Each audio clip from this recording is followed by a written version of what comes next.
Welcome to Anitha kitchen. இன்றைக்கி நம்ம ஒரு வெஜிடபிள் பிரியாணி ரெசிபி பார்க்கலாம். ஒரு குக்கரில் ஒரு 2 ஸ்பூன் எண்ணெய், ஒரு ஸ்பூன் நெய் ஊற்றிட்டு அது காயட்டும். அந்த எண்ணெய் நெய் காஞ்சதும் ஒரு இலை, ஒரு பட்டை, ஒரு லவங்கம், ஒரு ஏலக்காய் போட்டு ஃப்ரை பண்ணிக்கலாம். அது நல்லா ஃப்ரை ஆனதும்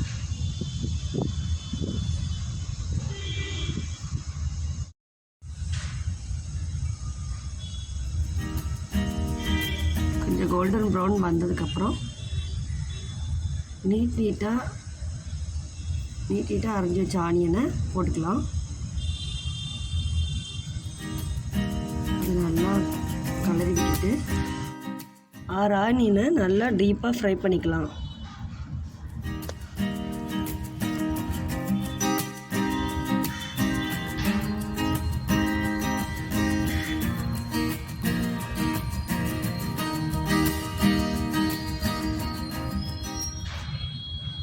ஆனியன் ப்ரௌனாக ஆகிட்டோடனே ஒரு 6 டொமேட்டோவை நல்லா கட் பண்ணி போட்டுக்கலாம்.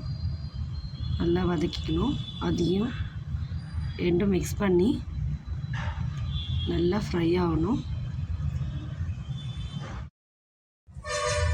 நல்லா மிக்ஸ் பண்ணான ஒரு ஸ்பூன் டேபிள் சால்ட் சேர்த்துக்கலாம். அதையும் மிக்ஸ் பண்ணிவிட்டு இஞ்சி பூண்டு பேஸ்ட்டு 2 ஸ்பூன் சேர்த்துக்கலாம். 1/4 ஸ்பூன் மஞ்சள்தூள் சேர்த்துக்கலாம். காஷ்மீர் மிளகாய்த்தூள் 2 ஸ்பூன் சேர்த்துக்கலாம்.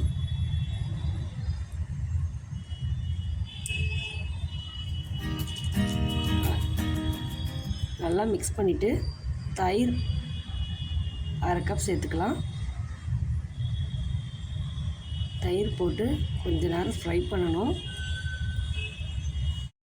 புதினா கொத்தமல்லி கொஞ்சம் சேர்த்துக்கலாம். 3 பச்சை மிளகாய் அப்படியே முழுசாகவே சேர்த்துக்கணும். எல்லாத்தையும் மிக்ஸ் பண்ணி பேஸ்ட்டு மாதிரி விடணும். அப்புறம் நம்ம விருப்பப்பட்ட காய்கறியை சேர்த்துக்கலாம். நான் இன்றைக்கி கேரட், பீன்ஸ், உருளைக்கிழங்கு சேர்த்துக்கிறேன். நீங்கள் விருப்பப்பட்டது உங்கள் வீட்டில் என்ன இருக்கோ அதை சேர்த்துக்கலாம். அதையும் மிக்ஸ் கொடுத்து ஒரு பவுடர் அரைக்கணும். லவங்கம் 6, ஏலக்காய் 6, பட்டை ஒரு 4 பீஸ் போட்டு எல்லாத்தையும் பேஸ்ட்டாக பவுடராக அரைச்சிட்டு அதை லாஸ்ட்டில் போட்டு கலந்துக்கணும். அந்த காயோடு எல்லாம் மிக்ஸ் ஆகி 2 மினிட்ஸ் விடணும். ஃப்ளேவர் இறங்கும். அப்புறம் அரிசிக்கு தண்ணி ஊற்றணும். நான் இன்றைக்கி 2 கப் தண்ணி அரிசி எடுத்துருக்கேன். அதுக்கு 4.5 கப் தண்ணி ஊற்றணும்.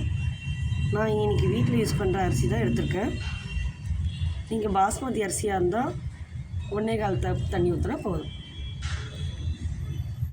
கலரிட்டு அரிசி போட்டு க்ளோஸ் பண்ணி ஒரு விசில் விட்டு எடுத்தால் நம்ம வெஜிடபிள் பிரியாணி ரெடி.